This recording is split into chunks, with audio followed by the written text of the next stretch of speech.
Hello and welcome back to Middle East Tradesman with me, Paul Haddo. I'm joined, as always, by my partner in crime, Josh Williams. We're back for season 2. We're going to do things a little bit differently today.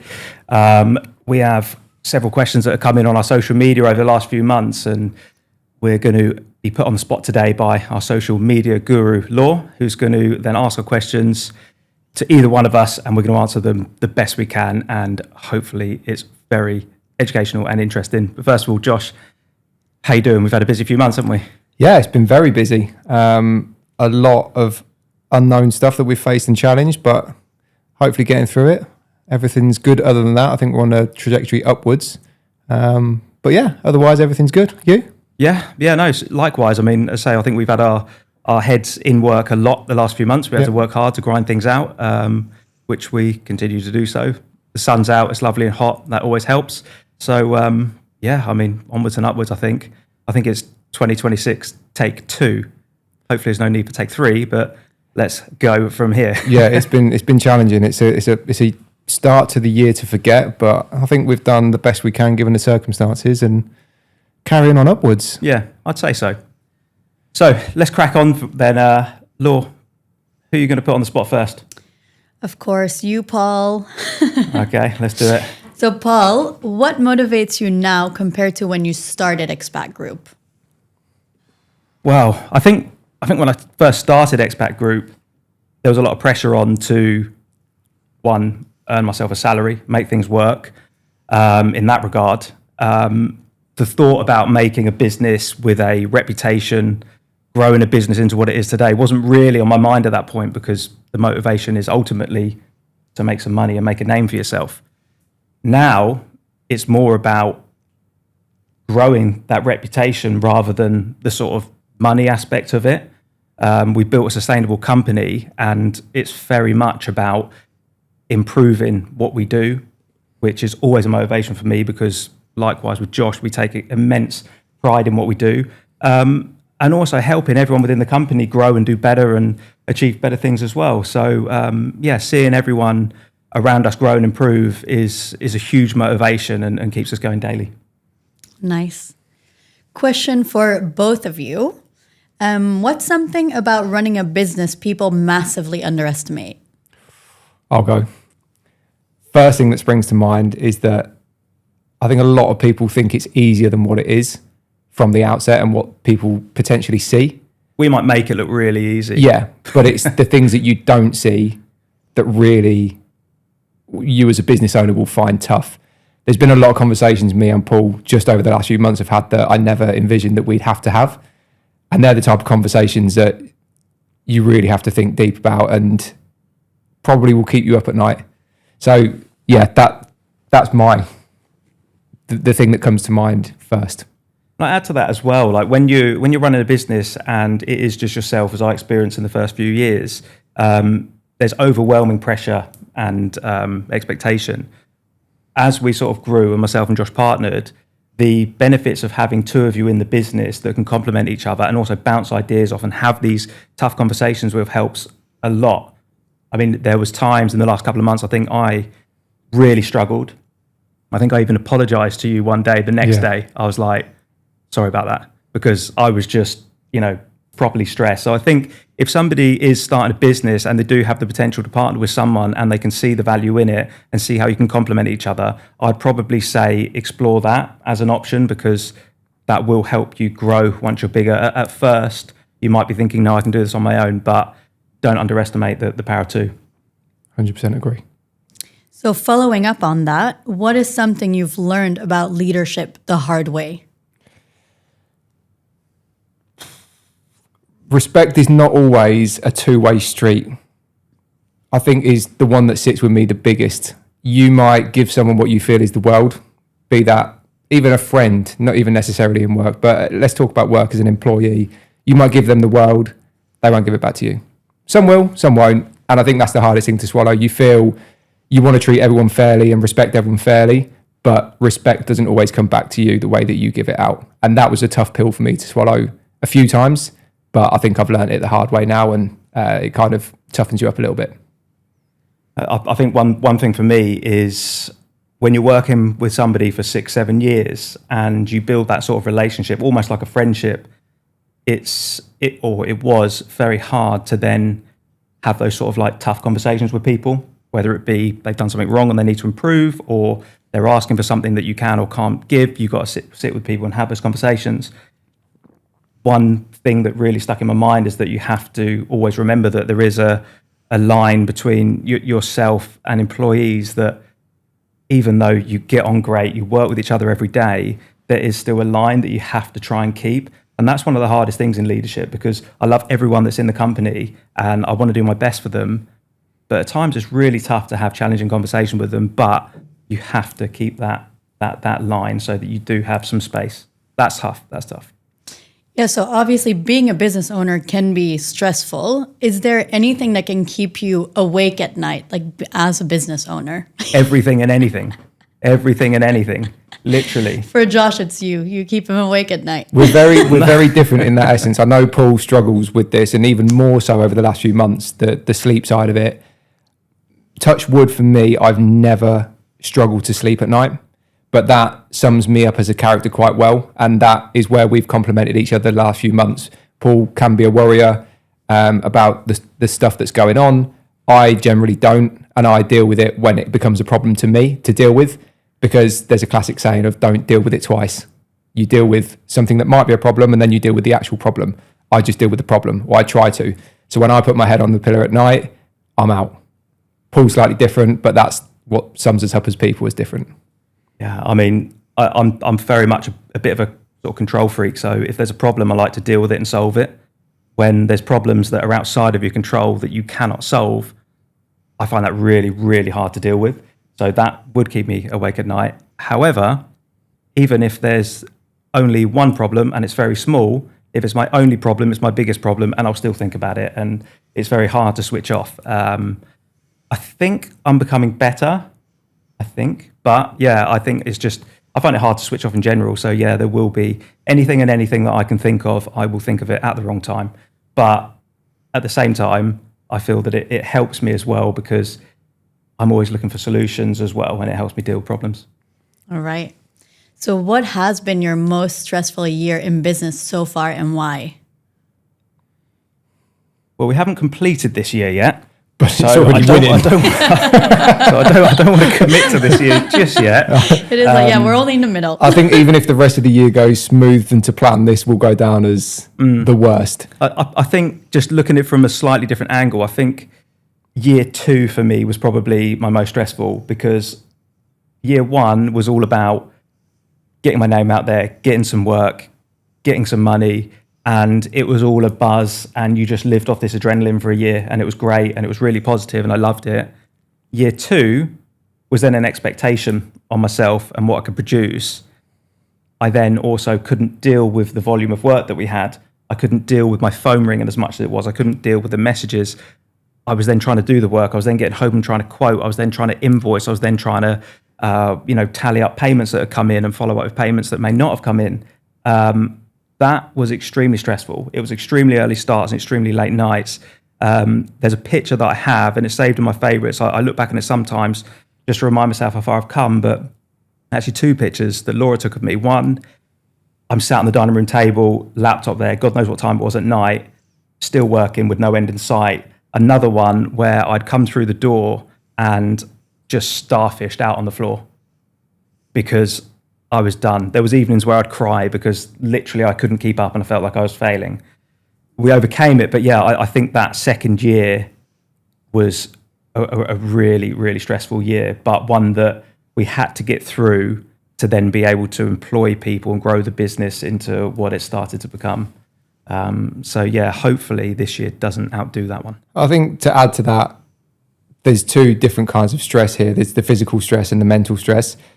I completely agree with Paul that the first and the second year was way more physical stress on the body and the mind, with everything that you're trying to do, running the company, growing it, every aspect that you had to do yourself. But not only that, go and work outside during peak summer, which is tough, really tough work. But I'd say the mental side of it would have been the start of this year, just with the unknown, what's happening. We've never experienced this before. You don't know what's coming. You don't know how bad it's going to get. So that would be how I differentiate the two. But yeah, certainly the early years were extremely, extremely hard. And I think that ties back into an earlier question of what do people not know about business owners or how tough it is. Go back to some of them earlier years, and I'd love to have taken a couple of people along with me and Paul for the ride to see what you went through back then to get to where we are now. It was tough, very tough. Yeah, and kind of following up on that, because obviously Expat Group was already around when COVID happened as well. And then this year we've had the situation that we're in right now. Do you see like a resemblance in them? Was COVID a bit tougher because of the quarantine? Like, is there... Do you know what? It was completely different. I recall lots of people in COVID losing their jobs, people having to leave Dubai. It was a very, very tough time. However, for the business and line of work that we're in, we thrived, and it was actually really good. The sort of people were really conscious about cleanliness in their homes, and a lot of people were working from home. So everyone wanted their AC cleaned, serviced, sanitized. So our sort of summer peak started really, really early that year. So we thrived. I actually heard another business owner in our same industry on social media just the other week, and he was claiming that we're all right as a business. We learnt loads through COVID, and this is the same, and we know how to deal with all these problems. This is completely different to COVID, completely different. So I don't know what he was alluding to there. I couldn't follow it, but for us, COVID was actually a good time for business, completely different to this time. All right. So you've mentioned peak summer. What's a peak summer day look like for Expat Group? God, how'd you sum that up? Walking into the office with about 1 million messages, 1 million missed calls, 1 million jobs to do, 1 million jobs that we need to get to. It's firefighting, isn't it? Yeah. There's no other way to put it. You try and prepare every single year, but you can just never, ever get on top of things. I mean, it's great as a business, but you try every year to prepare for what's to come in the summer, and you think you've got it sorted this year, but it always surprises you. And you try and base it off of last year. You know, we get more teams, we get more people coming in, we get more help. But then over that last year, the demand and the people that know about our company also gets bigger. But you don't know how many people more are going to contact you. How many more people are going to be new customers this year? How many people are going to be retained customers from last year? And that always grows bigger than the demand that we can, or the way that we can keep up with the work. So it's just purely trying to fit as many people in as we can. And we always say we could double our engineers in the summertime and probably just about keep up. That's the amount of inquiries and work that we get coming in. So trying to keep up with that with half of the engineers is very difficult, isn't it? Yeah, I think last summer was probably our best that we ever dealt with it. Yeah, it was. We did really well. But I mean, a typical day would be coming into the office and probably 4 to 5 people constantly on WhatsApp replying to new customers, trying to book work in. We then have anywhere between 30 to 50 jobs that were completed the previous day that we have to go through, worksheets, photos, service reports, getting out to all the customers that we've seen, quoting jobs if necessary, and then scheduling them in. So it's very, very intense in our office during the summer. Just good. I love it. There's never a dull moment. There's always something going on. There's always new jobs coming in. There's always technical issues to overcome, which is very good. We enjoy that. And also just we're able to satisfy so many customers now. It's a really good feeling. In the summer in Dubai, you can't go without your AC for 5 minutes. So when we can go to a job, the guys can fire through their service report immediately when they're at the job online. We can then be sending a quote back to our customers within minutes and booking them in the next day or the afternoon, whatever it might be, wherever we have a team spare. So yeah, it's very intense, very chaotic at times as well, but all in a controlled manner. And I'm sure all the girls in the office would vouch for us as well. Organised chaos. Organised chaos, yeah. Let's say that. Yeah. So what is the most common thing people overlook that could be done to reduce the likelihood of AC failure in the summer? That's one for you. Yeah, I mean, service your AC. I say it all the time. There's various social media videos that we put out about servicing the AC. It's a clear fact. The people that regularly service their AC with us, i.e. all of our AMC customers, are the people that are not calling us up going, oh my God, my AC's broken, because they've looked after it. And if we do find something on the service that needs attention, we're trying to look at it proactively. Like, that could fail. We recommend you do this, and they do it, and then they don't have a failure. It's pretty straightforward when you look at it in that sense. So yeah, I would just say keep up to date with your service. If you're unsure about how often you should service your AC, it's about 4 to 5 months. Then if there is recommendations off the back of that service, if you've done it with a good company like us, we will tell you all the proactive things to do them, and you'll avoid failures. And take advantage of the discounts we offer in the wintertime. We scream at people in the wintertime, get your AC service now so you're prepared for summer. Oh, yeah, I need to do that. And then come April, May, oh, can you get me and my AC stop working? We told you 2 months ago. Is the discount still there? Sorry, no. We're flat out now. We can't tell people enough. Like, do the preventative work in the summer, prepare for in the winter, prepare for summer, and sometimes it falls on deaf ears. The people that do it, they're not screaming and calling in May when they turn their AC on and it's broken. Yes, I mean, it is May, but they should probably get booked in now then before the heat really It's getting a little bit in. too late now. It's getting a little bit too late. Missed the boat.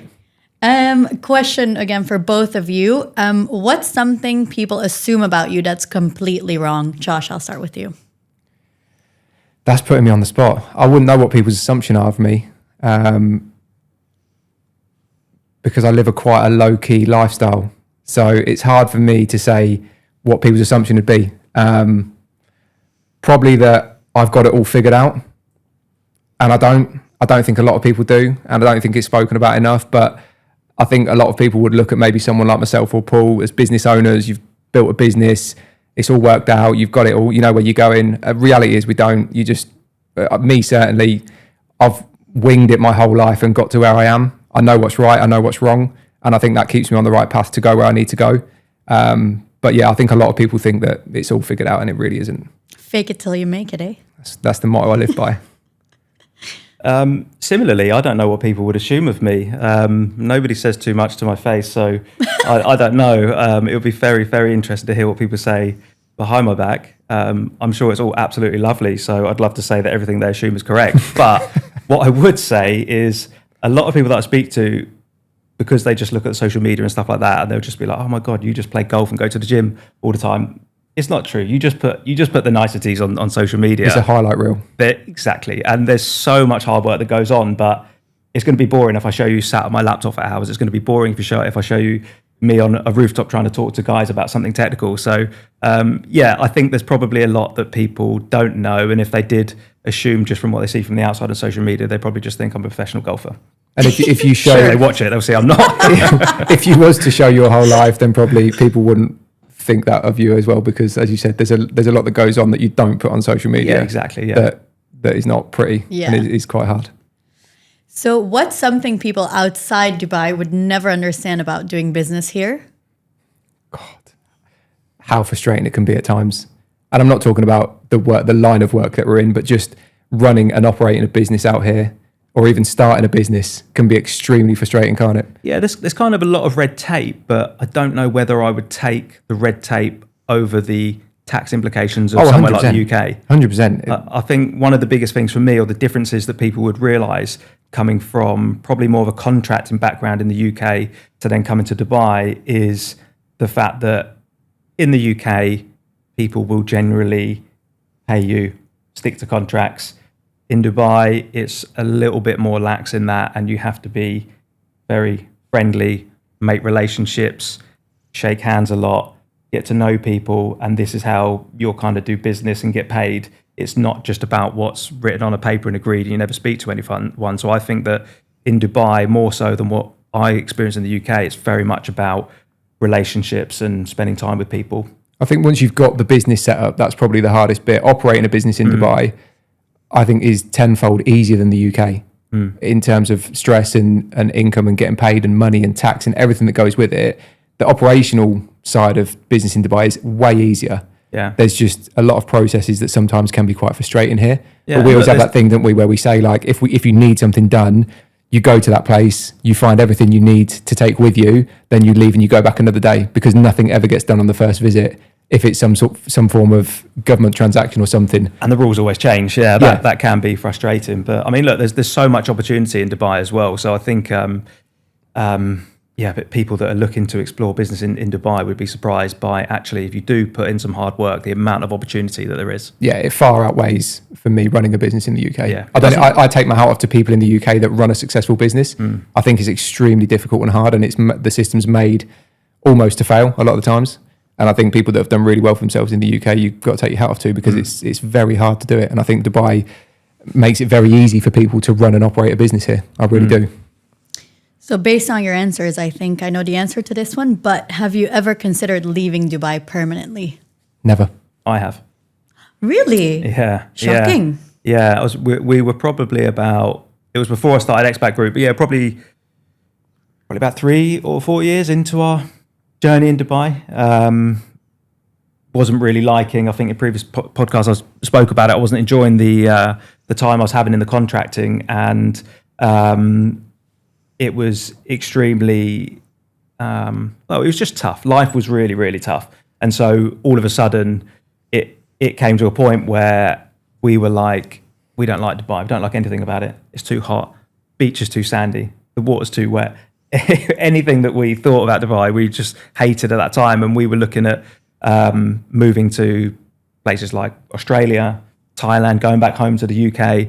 And we looked at New Zealand. We actually had applications in to get like visas and stuff for New Zealand. But we kind of, I don't know if we had a break or a holiday or something like that. And we sort of regrouped and was like, right, we want to stay here. We do love Dubai, but we want an improvement to the lifestyle that we have and the way that we're working and operating. So we made some changes. But yeah, that was probably the one and only time that we were seriously thinking about leaving Dubai. And thank God I didn't.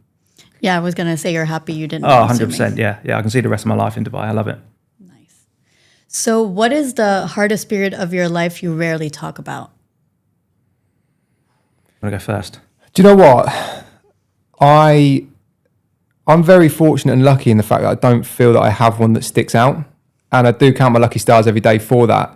There's been tough times, don't get me wrong, but not anything that like I can really sort of speak about in detail and really was a really difficult time.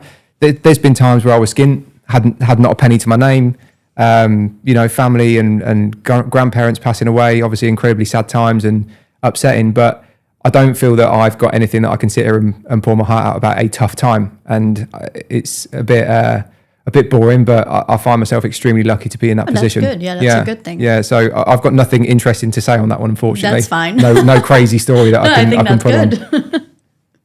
Yeah, I mean, unfortunately, I do. I think we touched on it in a previous podcast. Lost my mum just before we moved out to Dubai. And I don't talk about it too often. However, I am kind of like okay in talking about it.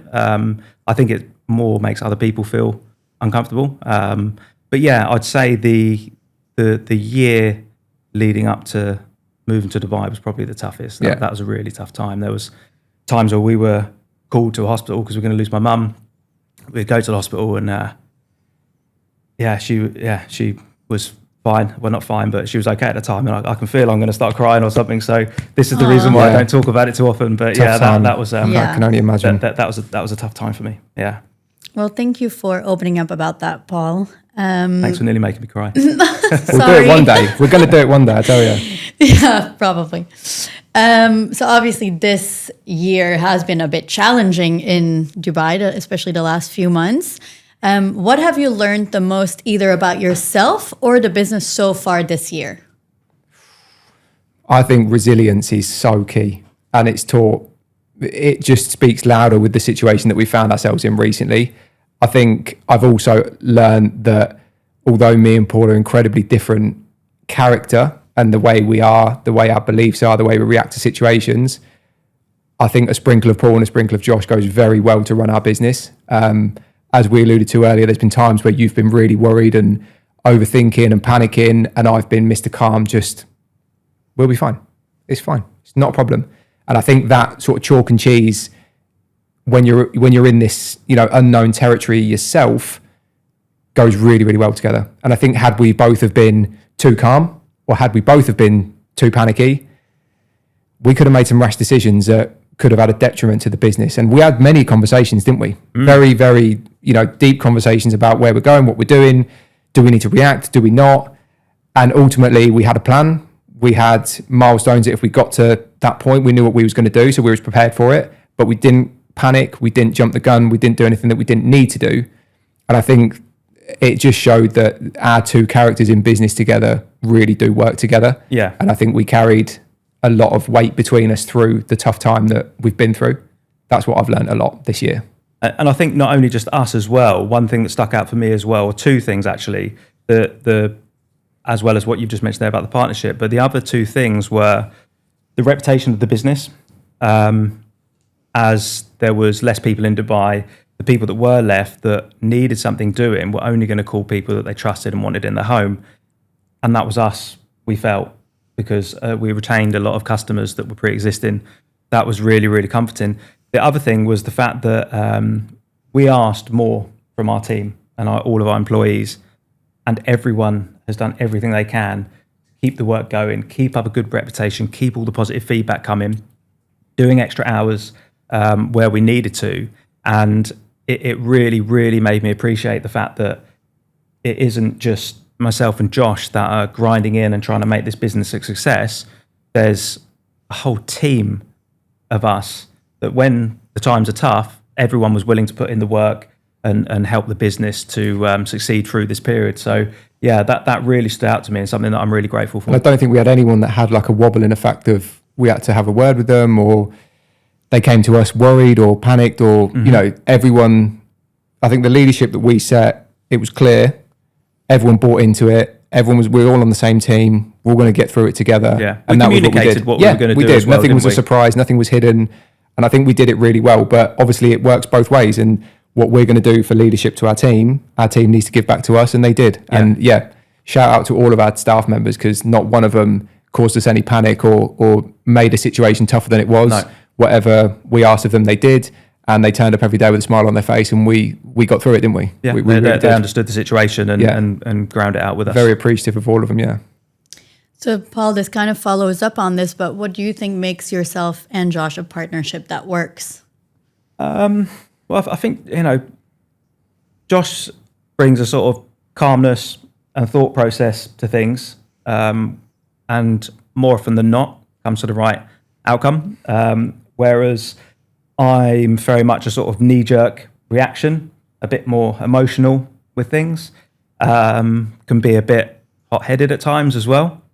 And all these things that I mentioned is kind of the opposite to how Josh will approach things.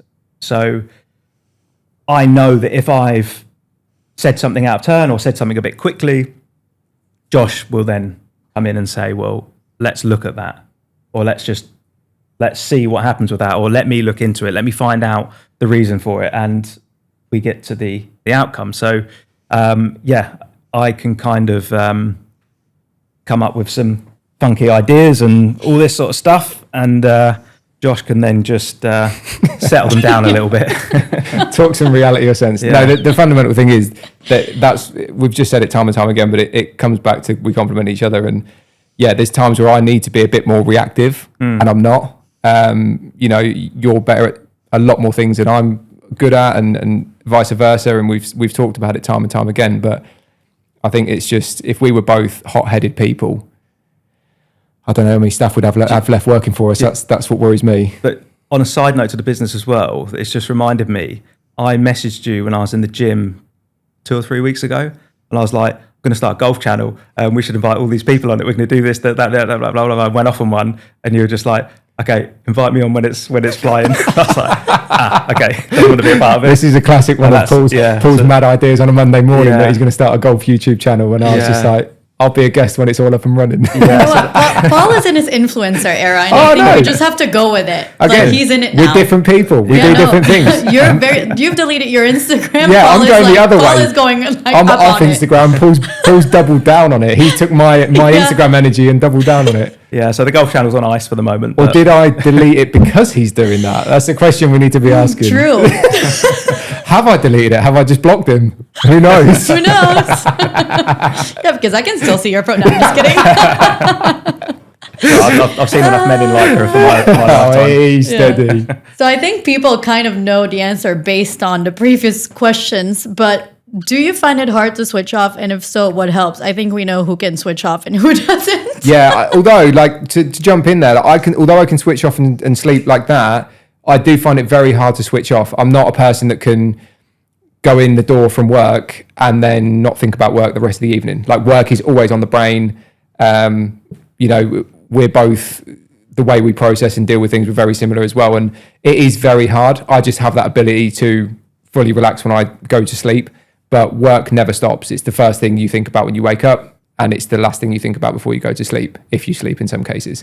I really struggle to switch off. And even so on holiday, when I'm away, you can't switch off. As I don't feel that unless you're a business owner of a huge corporation and there's, you know, hundreds of people in place, that you can really go away and completely switch off and not, you know, not have any involvement in anything. The size of our business, naturally, we need to be involved. It's just the nature of the beast. And once you get to several hundred employees and there's, you know, C-suite executives looking after everything, yeah, you maybe can go away for a couple of weeks and turn your phone off. But we're not at that level, and I wouldn't want it to be, really. I love being involved, and we both have the opportunity when we go away to not be involved if we don't want to.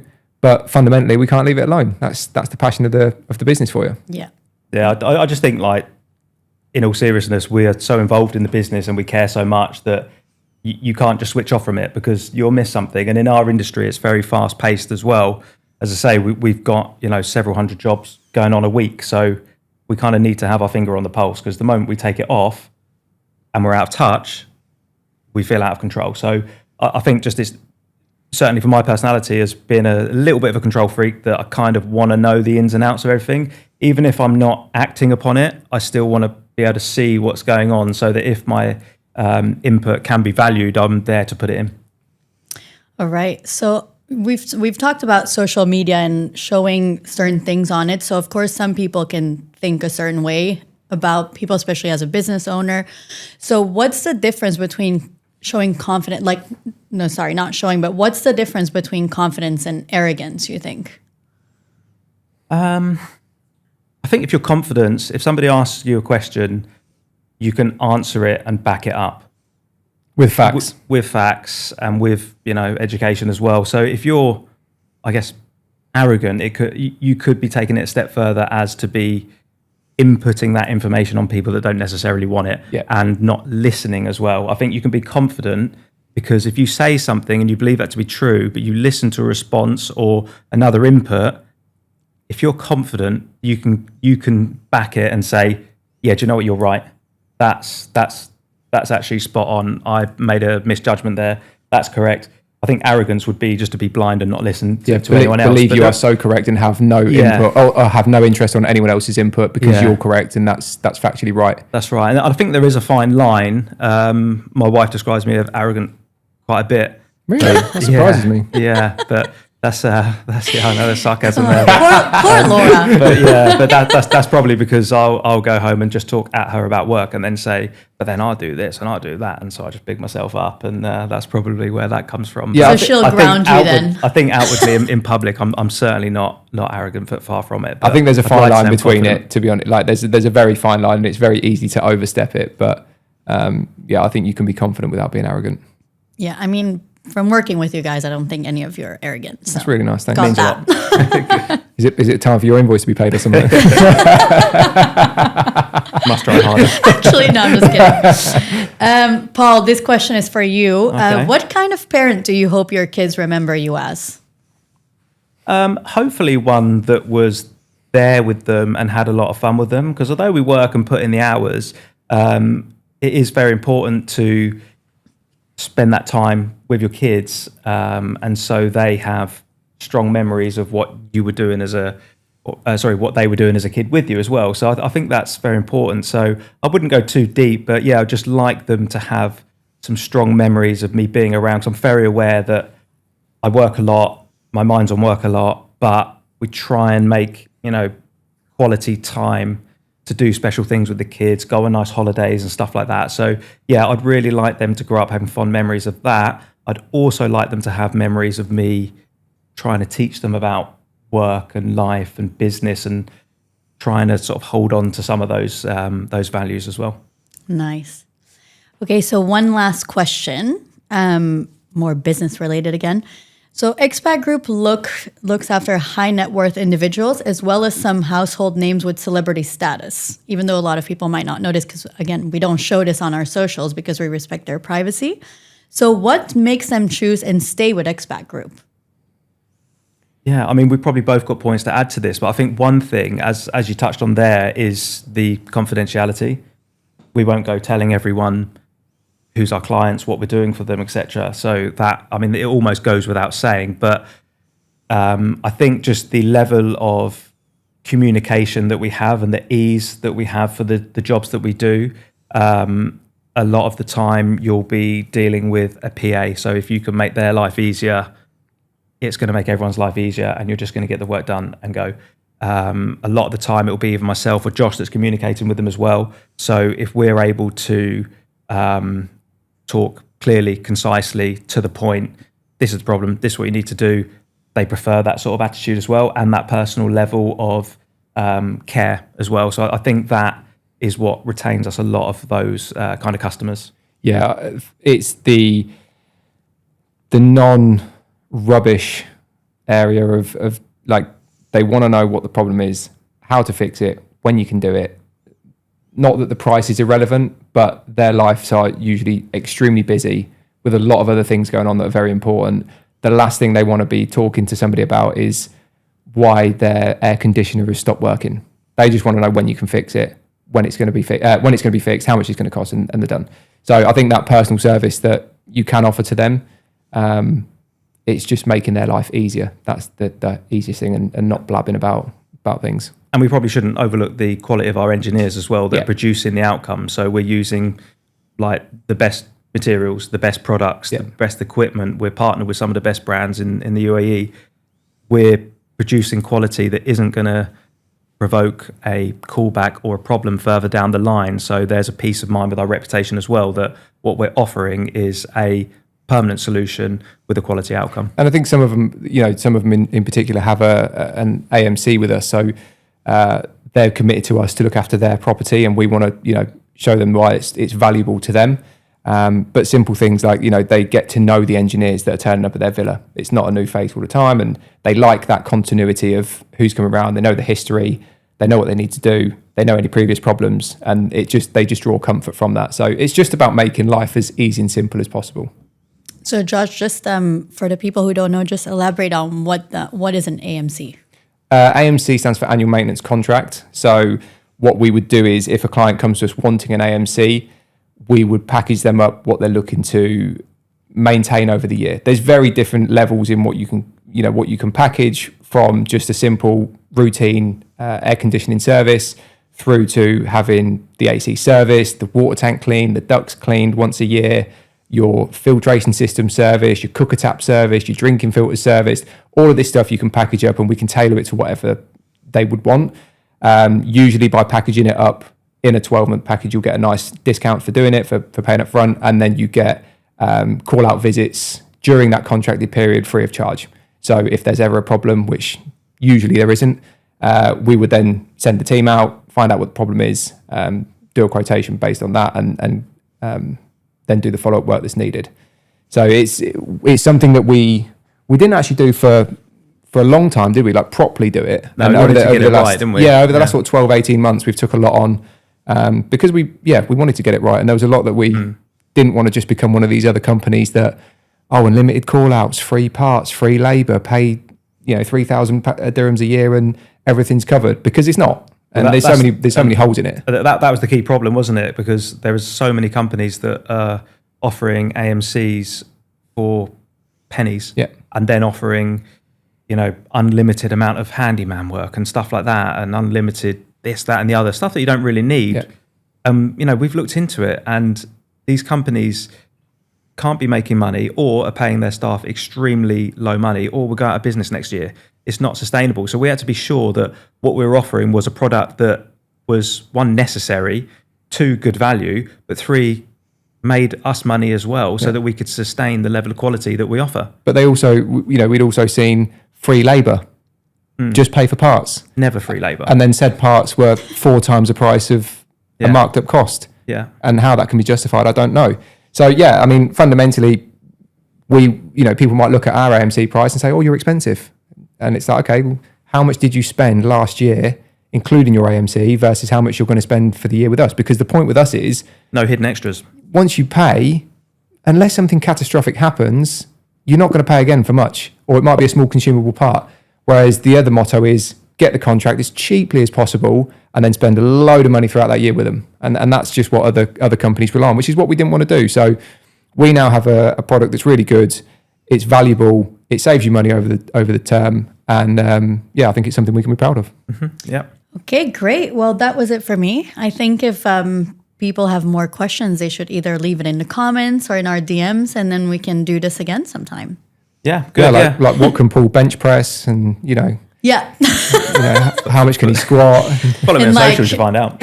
Sing a song, do a dance. Yeah, we're up for anything within reason. Cool. Well, you haven't seen one of my home gym workouts, have you? So I see that. Had a 7 if you want to see it. but yeah, that was fun, and we'll look out for any future questions. I'm also going to try and think of something to put you on the spot as well. Oh God, for next time. But we'll keep it light, keep it entertaining, and for now we'll get back to work. There's a lot of work to do now. True. Thanks, Laura, for coming on and asking us questions. Some a bit different, and we'll see everyone next time. Thank you very much. Bye.